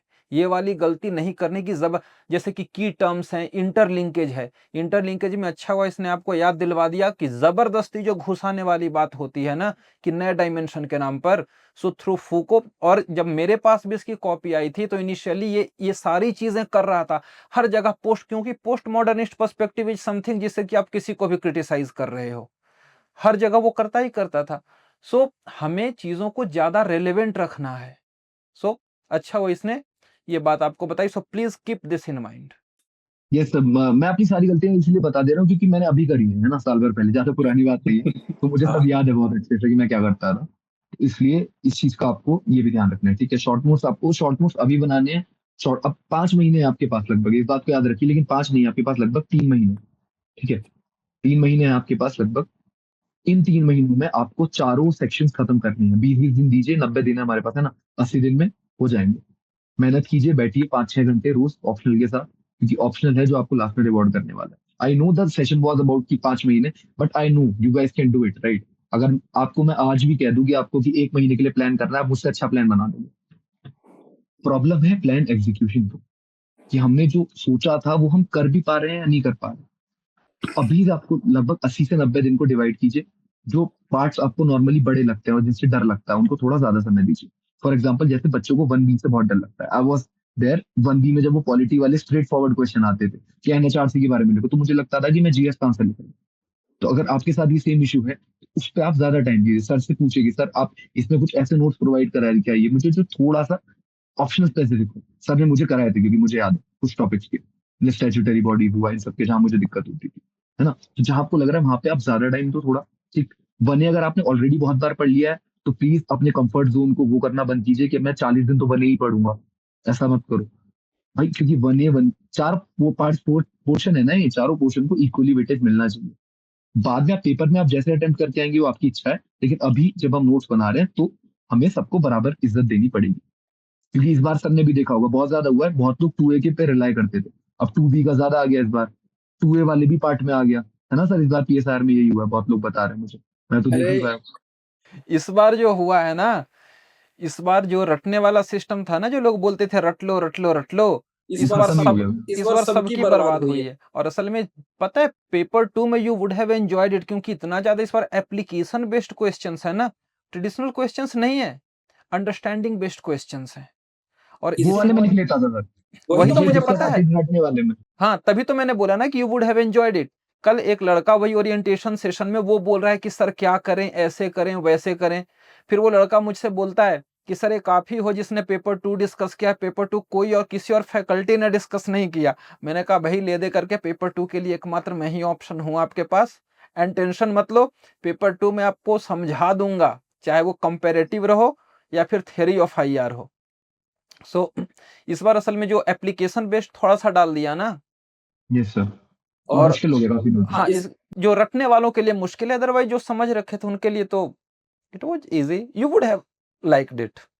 ये सर, अब मैंने देखा सर, मुझे लगा कि हाँ अच्छे क्वेश्चन है, पर जैसे मेरे एक आकाश से आप मिले भी हो, राइट।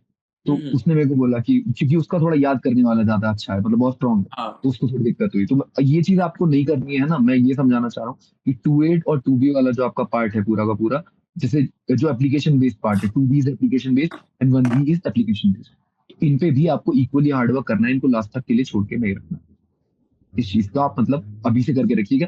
तो आपके पास जो 90 दिन है लगभग, आप लग जाइए इस पे कल से ही। अपने टाइम को डिवाइड करिए इस तरीके से कि भाई मैं कर रहा हूँ, और करना क्या है, सिंपल देखिए, अभी आप इस बात को अभी नोट कर लीजिए। करना क्या है, नोट्स पढ़ने हैं जो आपको सर ने कराया फाउंडेशन के, उनको कंप्रेस करना है, उनके शॉर्ट नोट्स बनाने बनाने हैं इस फॉर्मेट में जो मैं आपको बता रहा हूँ। सर ने आपको ऑलरेडी बता दिया हुआ है ना, कुछ नया मैं वैसे भी नहीं बता रहा हूँ।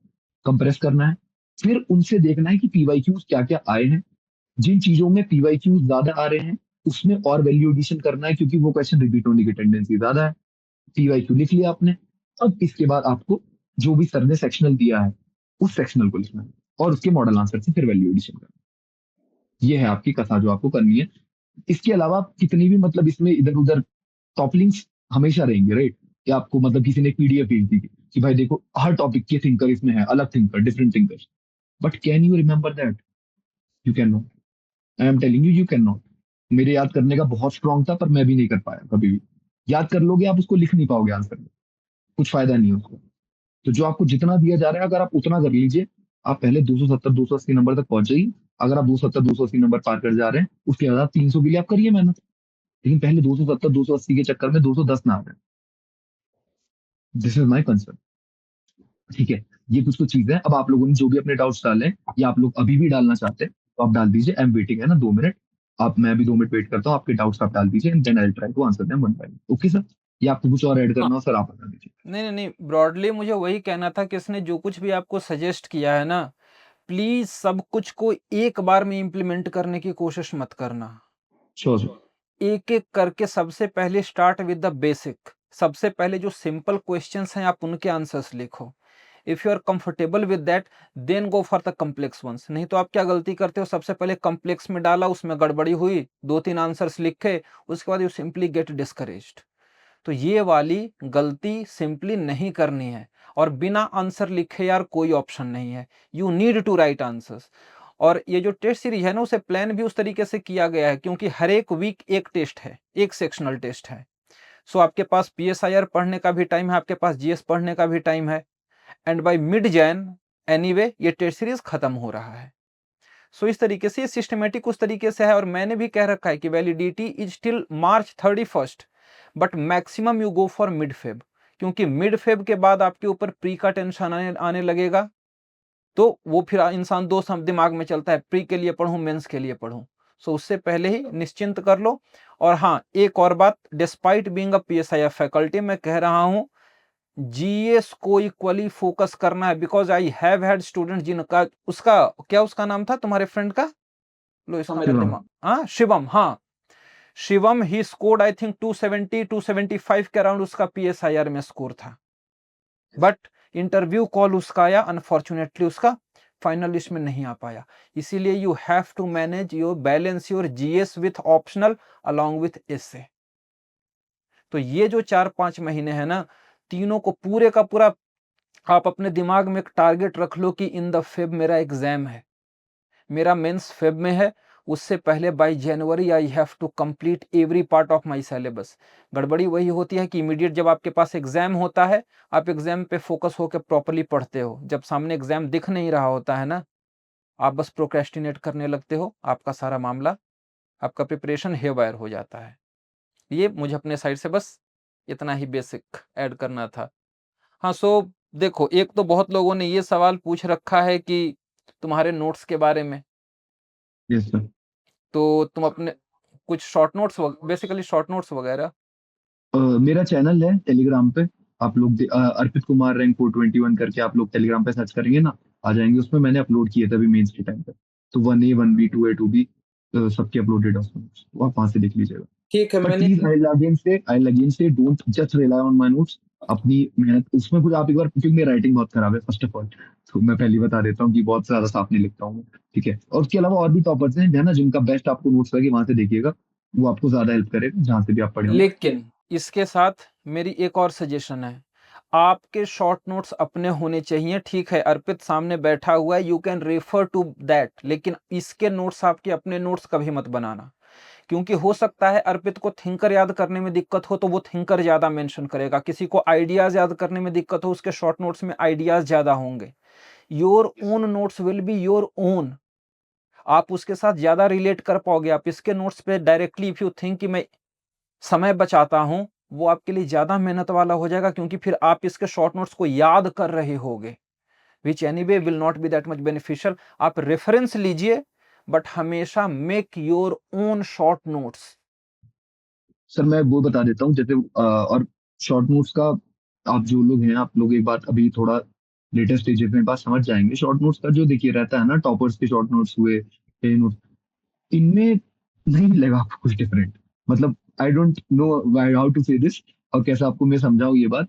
मेरे नोट्स जो हैं वो मैंने उत्कर्ष द्विवेदी सर के नोट्स से और पूरे जो ये जितने भी नोट्स हैं सर के मॉडल आंसर से, इन सबसे मिला के बनाए हुए।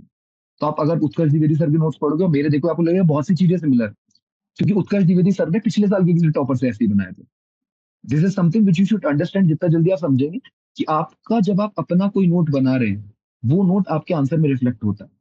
किसी टॉपर का नोट आपके आंसर में रिफ्लेक्ट नहीं होता। मतलब टॉपर मतलब जिनके जेन्युइनली 300 नंबर आए हैं ना, I was among the average ones. But लेकिन अगर जिनके जेन्युइनली बहुत ज्यादा मार्क्स भी आए हैं, उनके भी आपके आप देखोगे कि उन्होंने भी कहीं से लिया। तो आप बेस ग्राउंड बना सकते हैं उससे। That can not be your complete knowledge. आप ये मत सोचिए कि मैं इसको याद करके लिखूंगा, क्योंकि अगर मैंने वहां कोई 3 वर्ड्स लिखे हैं, मुझे पता है वो 3 वर्ड्स यूज कैसे करना है, कहाँ लिखना है उनको। आपको वो करना है, उस पर वर्क करना है, how to use that thing, ये वाली चीज। बाकी सर जो बोल रहे हैं बिल्कुल सही बोल रहे ओके, भैरवी यादव का कोई सवाल है, एक बार प्लीज देख लेना। हैं। Yes sir. तुम्हें दिख रहा होगा ना कमेंट्स? अरे हाँ सर, रिकॉर्डिंग वाला तो ठीक है। हाँ। टॉपर्स आंसर कॉपी सर, ये तो आप प्रोवाइड करा देंगे ना जितने भी होंगे, मतलब। हाँ, आंसर कॉपी में प्रोवाइड करा तो दूंगा, लेकिन पॉइंट में क्या है ना कि मुझे उसके डिस्कस करना पड़ेगा कि what mistakes not to make. क्योंकि श्योर जैसे जो स्टार्टिंग वाली तुम्हारी कॉपीज रहेंगी ना, मतलब being completely honest with you, ये कि सर। शुरुआत वाली कॉपीज में तो मिस्टेक्स थे। हम्म। तो ये जो एक चीज, अच्छा टेलीग्राम चैनल का ठीक है, मैं आप सबको लिंक भेज दूंगा इसके टेलीग्राम चैनल का, डोंट वरी। आप वहां पे Telegram channel, you will get his link, get the link of his Telegram channel, from there you can download his notes, मिल जाएगा, डोंट वरी। मैं पर्सनली इससे लेकर के, जैसे आप लोग सबके पास नोटिफिकेशन गया है, आई विल इंश्योर कि आप सबके पास इसके टेलीग्राम चैनल का चला जाएगा, नो इश्यूज रिगार्डिंग दैट। ठीक है, नेक्स्ट भैरवी यादव का है मैं रवि सवाल। के डाउट कर देता हूँ। 2 डाउट है बेसिकली आपके, कि how to divide your session, how to divide your like days in between the 4 parts. और दूसरा आपका ये डाउट है, दूसरा डाउट देख सकते, इसका डाउट में थोड़ा सा कंफ्यूज हो, तो मैं देख सकता हूँ। That when you are trying to shorten them, it is being bulky for you, है ना। हाँ, देखिए बल्कि पता है क्यों होता है, मैं बताता हूँ आपको। एक सेकंड से चालू कर। बल्कि इसलिए होता है क्योंकि जो जो आपने मेन नोट्स पे लिख रखा है, आप चाहते हैं कि सारा में शॉर्ट नोट्स में भी लिख, तो आप बेसिकली फॉन्ट छोटा कर देते हो। फॉन्ट भी छोटा करना है, लेकिन सिर्फ फॉन्ट छोटा नहीं करना है। मैं आपको इतनी देर से ये तो बताने की कोशिश कर रहा हूँ कि आपकी जो कोर है ना, अब आपने थ्योरी ऑफ एजुकेशन लिखा, तो अब आप पूरा उसको एक्सप्लेन नहीं करेंगे कि थ्योरी ऑफ एजुकेशन का क्वेश्चन आया तो इसका इंट्रो ऐसे करूंगा मैं, इसका कंक्लूजन। थ्योरी ऑफ एजुकेशन में आपको नहीं करना। थ्योरी ऑफ एजुकेशन में आपके कीवर्ड्स क्या क्या हैं, जो अब सर वो 3 जो चीजें रहती हैं, जो वो 3 वाली है ना, आप मतलब आप नोट्स पढ़ेंगे आपको आ जाएगा यार। मैं मेरे को पढ़े हुए जमाना बीत गया। आपने वो अगर आपने 10-12 कीवर्ड्स लिख लिए, आपको अंडरस्टैंडिंग है, those are your short notes. Short notes के नाम में जो शॉर्ट है, उसको प्लीज सीरियसली लीजिए। सब कुछ लिखने की कोशिश मत कीजिए, इसलिए आपको बल्कि लग रहा है। वो मेहनत तो लगेगी, लेकिन मेहनत तो नो डाउट लगेगी। प्लेटो का ही आप शॉर्ट नोट बनाने बैठेंगे तो 2 घंटे लग जाएंगे, ढाई लग जाने दीजिए, आपके पास समय तो है ही ना। देखो, इसमें एक और जो मेरा ओपिनियन है ना, असल में यहाँ पे ये भी गलती होती है ना कि आप एक बार पढ़ते हो, उसके बाद आप शॉर्ट नोट बनाने लगते हो। तो चूंकि एक बार में आपको चीजें समझ में नहीं आई हैं, सो यू थिंक कि बाकी सब कुछ मैं लिख दूं।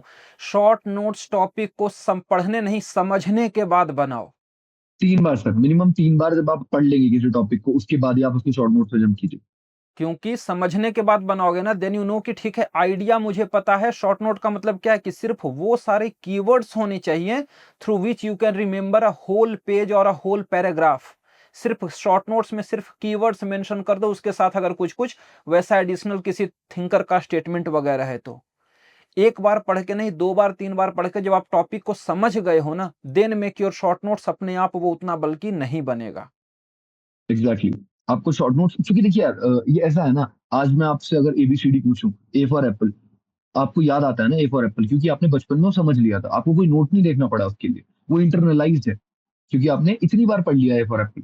Same thing goes with short notes, कि अब मैं अगर मैकियावेली बोलूंगा, तो मैकियावेली की बुक का नाम द प्रिंस है, ये आपको याद भी करने की जरूरत नहीं है, ये है आपके यहाँ दिमाग में। इसको क्यों लिखना है शॉर्ट? शॉर्ट नोट में लिख लिया ही वो जाता है जो आपको याद नहीं रहता, और थोड़ा बहुत बेसिक लिखा जाता है जो उसके कंटेक्स्ट के लिए रिलेवेंट होता है, वो जो मैंने आपको फॉर्मेट बताया वो। और राइट। ये इसका जो पहला भैरवी का पहला क्वेश्चन है रिगार्डिंग डिवीजन, पहले तुम इसके बारे में बताओ, with test and note making how to divide the time. Sir between test and note making, एक सेकंड लिख रखा है ना, with tests and note making just approximately.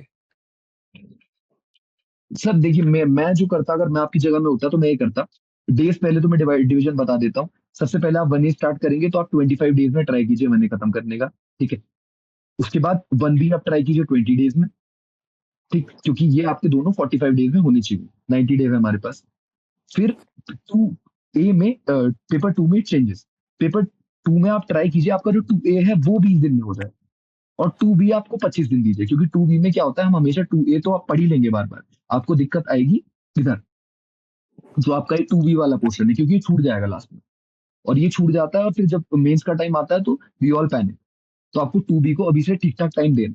दूसरी बात, बिटवीन नोट मेकिंग और आपके जो टेस्ट सीरीज है, नोट मेकिंग आप कीजिए और टेस्ट जाके लिख लीजिए। इसमें मतलब टाइमिंग का कोई स्कोप है ही नहीं। आपने नोट बना लिया, उसे याद किया याद किया याद किया, और जाके आप टेस्ट लिखा। ज्यादा दिमाग मत लगाइए कि मैं अब दुनिया का सबसे अच्छा आंसर लिखने जा रहा हूँ, नहीं।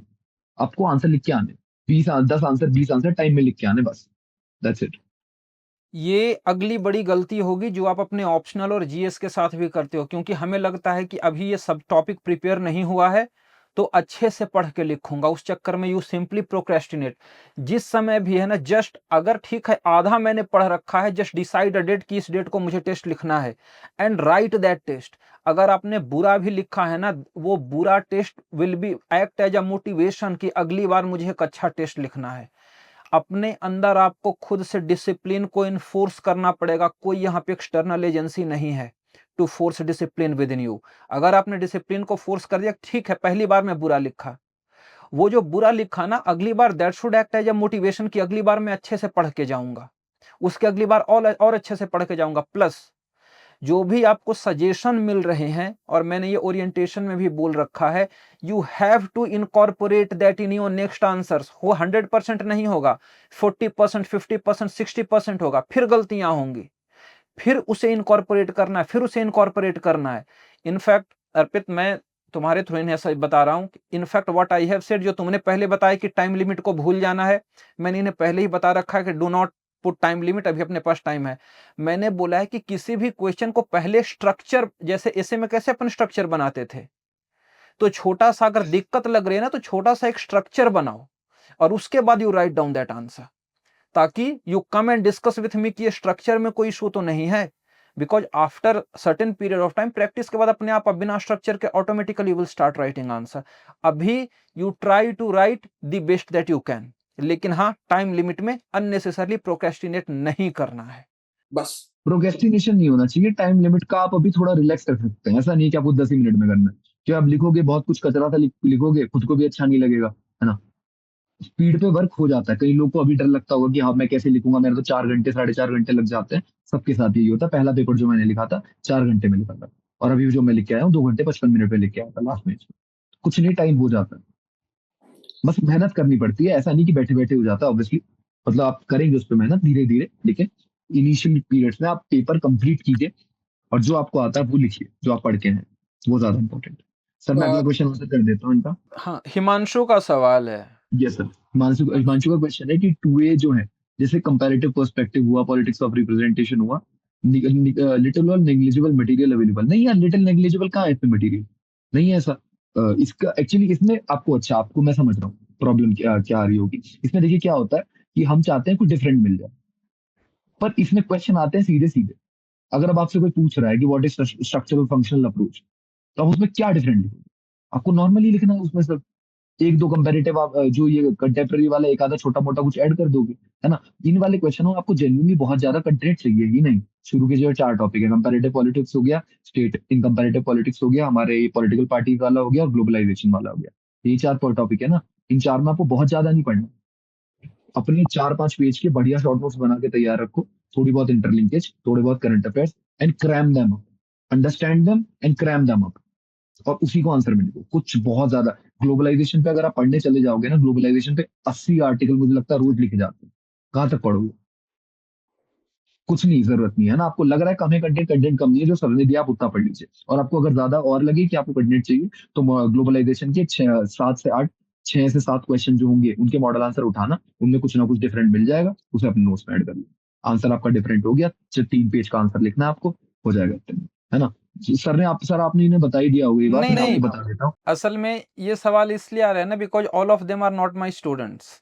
ओके ओके तो ओके। इसीलिए तुम्हें पता है कि 2A के regarding understanding particularly competitive politics में लोगों असल में समझे ही नहीं है।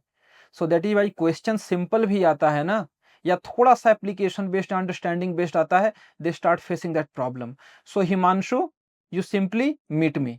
ये क्योंकि ये सब जो टॉपिक्स है ना, क्योंकि ये सब टॉपिक में असल में क्या है, जो जैसे आप देख रहे हो politics of representation and participation, इसमें क्या है कि जो सेम पॉलिटिक्स ऑफ रिप्रेजेंटेशन हम इंडिया के केस में 1B में पढ़ते हैं ना, we can actually use them as example, कि उसमें हम जब हम 2A में यूज कर रहे हैं तो India will act as an example कि थर्ड वर्ल्ड में हाउ दिस इज वर्किंग। और उसके अलावा you simply meet me. In fact इस बार मेरा प्लान है ना कि जब मैं पेपर 2 स्टार्ट करूंगा ना फाउंडेशन में, so I will inform people कि if you want to join only for paper 2 you can simply join it. क्योंकि कॉम्पेरेटिव को लेकर के सही में यार तुम कंफर्टेबल थे, बहुतों को बहुत ज्यादा दिक्कत है। मैंने कल भी एक स्टूडेंट मुझे पेपर 2 के रिगार्डिंग ही बोल रहा था। प्लस दिक्कत क्या हो जाती है कि थियरी को लिंक कैसे करना है 2B के साथ, जो थियरी ऑफ IR है ना उसे 2B के साथ लिंक कैसे करना है, और अगर लिंक हो जाता है तो आंसर में क्वालिटी भी आ जाती है और इंप्रूवमेंट भी आ जाता है। I'll add into this by saying कि भाई अगर तुम्हें टॉपिक 5 और 6 समझ में आ गए ना, तो 2B का आंसर तुम्हारे लिए फिर मलाई हो जाता, मतलब it is easy, it is not difficult. अब जो लगता है डिफिकल्ट है ना आपको, अगर आपको लिबरल थ्योरी पता है कहाँ लिखनी है, आपको पता है कि अब जो ये वाली थियरीज होती है, जैसे सर वो हेडली बुल वाली थियरी का नाम उतर रहा है मेरे अच्छा, दिमाग से। Anarchical society. हाँ, एनार्कियल सोसाइटी। ये ऐसी थ्योरी पे सीधा सवाल कभी नहीं आएगा, लेकिन अगर आपको ये पता है तो आप इनको अपने 2B में यूज करो ना। इसीलिए तो है थ्योरी, और है क्यों। राइट। इन पे डायरेक्ट क्वेश्चन नहीं है, आप पढ़ोगे भी, सर भी पढ़ाएंगे, आपको लगेगा क्यों पढ़ा रहे हैं, क्वेश्चन तो आता नहीं। आप इनको लिखेंगे एनार्कियल सोसाइटी, क्योंकि we all are living in anarchical society, जहाँ पे बीच में है, ना इधर है ना इधर। इस तरीके की जो चीजें हैं, हमें सारी की सारी आप मतलब पढ़ते जाओगे समझ में आता जाएगा ना। कुछ चीजें अभी कॉम्प्लेक्स भी लग रही होंगी, क्योंकि मैं इस तरफ बैठा हूँ, मैं पास हो गया हूँ, तो मेरे लिए कहना बहुत आसान है आधी चीजों का, कि इसको ऐसे कर लो ऐसे कर लो। लेकिन जब आप करते चले जाते हो चीजें होती चली जाती है, इस बात पे मतलब ये मेन सार है। और जो अभी जिन्होंने समरी बताई बनाई है, एक स्टूडेंट निखिल है आई थिंक, इन्होंने काफी ऑलमोस्ट सारी चीजें मुझे लगता है कवर ठीक से कर दी, ये सारी राइट चीजें राइट, अभी बताई। He has done everything. हाँ, बस सब कुछ को एक साथ नहीं करना, you have to go step wise. Nikhil, बस मेरा यही सजेशन है, do not try to do everything एक बार में, एक एक करके जस्ट गो स्टेप वाइज। बिल्कुल सही आपने सब कुछ लिख रखा है। वही आ गया देखो, एक्स क्लेरा का I am facing difficulties with comparative and western political philosophy. Comparative तो सर आप पढ़ा दीजिएगा, वेस्टर्न पॉलिटिकल में तो नहीं होना चाहिए, वेस्टर्न पॉलिटिकली तो पढ़ते हैं हम बार बार। देखो वेस्टर्न पॉलिटिकल फिलोसफी में x Clara, whosoever you are, I do not know your name, you simply come and meet me। आप पूछ लेना इंस्टीट्यूट में, when I'll be available, you come। लेकिन हाँ, जो भी आपके 5 7 8 जो भी डाउट्स रहेंगे, mention those topics and you come to me. मैं वेस्टर्न पॉलिटिकल फिलोसफी में आपके जो भी डाउट्स रहेंगे, आई विल टेक, ठीक है, 1 घंटे 1.5 घंटे जितना भी टाइम रहेगा, no issue, since you are asking question over here, मैं क्लियर वो कर दूंगा। ठीक है। ठीक है सर। इग्नू नोट्स वाला क्वेश्चन आया था, इग्नू नोट्स की क्वेश्चन ये, मैंने इग्नू नोट्स पढ़े नहीं है, तो I don't think I am in the condition to comment upon them. Yes, you can actually refer to IGNOU notes, लेकिन इग्नू नोट्स के साथ भी क्या इशू है कि वो भी आपको जरूरत से बहुत ज्यादा बताने लगेगा। याद रखना, यूपीएससी प्रिपरेशन में टाइम इज ऑफ की एसेंस। लोग इसीलिए किसी भी मेंटोर हो, गाइड हो या टीचर को, फैकल्टी को इसीलिए पकड़ते हैं ताकि टाइम कम मिले और गाइडेंस सही हो। क्योंकि आप जो कंपैरेटिव की बात कर रहे हो ना, इग्नू में आप पकड़ोगे ना, इग्नू में आपको कम से कम 100 से 200 पन्ने का सिंपल प्रिंटेड मटेरियल है सिर्फ, उसमें कहां से और क्या ढूंढोगे, दैट बिकम्स एन इशू। हाँ, छोटे छोटे कंटेंट एंड इग्नू मटेरियल का लैंग्वेज बहुत सिंपल है, so that is definitely a fact. लेकिन हाँ, बी वेरी केयरफुल कि क्या पढ़ रहा हूं और कितना पढ़ रहा हूं। ठीक है। हार्दिक, यू डू वन थिंग, असल में बात क्या है ना कि यू कॉन्टैक्ट द इंस्टीट्यूट, ठीक है, प्लस आपका कंसर्न क्या है। अगर आपका कोई जनरल कंसर्न है then definitely we can meet, institute से आपको बता दिया जाएगा। बट अगर आपका स्पेसिफिक कंसर्न है तो वो देखना पड़ेगा, जैसे कि एक्स क्लेरा का था कि ही और शी हैज स्पेसिफिक डाउट्स, तो उसमें तो टाइम ज्यादा लगेगा ना। ओके शी, ठीक है। सो रिगार्डिंग सिलेबस कंप्लीशन, ठीक है, you do one thing, you come, if you can, you just come tomorrow to the institute roughly around 3 o'clock. I'll be available. ठीक है, कल 3 बजे के अराउंड आ जाओ, बातचीत कर लेते हैं, ठीक है। एंड एक्सक्लेरा पहले आप अपना कंपाइल कर लेना, आपके डाउट्स क्या हैं और कितने हैं, then you communicate me. I think मेरा व्हाट्सएप नंबर भी हर किसी के पास होगा ही, ठीक है ना। उस ओके, सो और कोई डाउट यार? ठीक है, क्या किसी को एकेडमी ओरिएंटेशन वगैरह के बारे में भी कुछ पूछना है? नहीं है सर, बढ़िया है सर। एक्सक्लेरा कर, are you from Odisha? I don't reside in Mumbai. Could I reach out to you as well? You don't reside in Mumbai, or you do reside? Sir also is not in Mumbai. हाँ ठीक है, Don't कोई worry. Issue नहीं है, we can talk on phone, कोई दिक्कत अच्छा, I reside in Mumbai. वो तो मैं समझ ही गया था। ठीक है, और ठीक है, अपना थोड़ा बहुत इन लोग, okay, you are from Kolkata, okay, then we will have, okay okay, alright, ठीक है। सो और इन लोग को कुछ बताना है? और सर बढ़िया है सर, मतलब यही है सब कुछ, तो मुझे लगता था मुझे बता ही दिया है मैंने। इसमें सर बस यही है कि देखिए, एक चीज पे ध्यान रखिएगा, आपको 1000 बार बीच में लगेगा कि नहीं हो रहा है, पर आप करते रहेंगे तो हो जाएगा।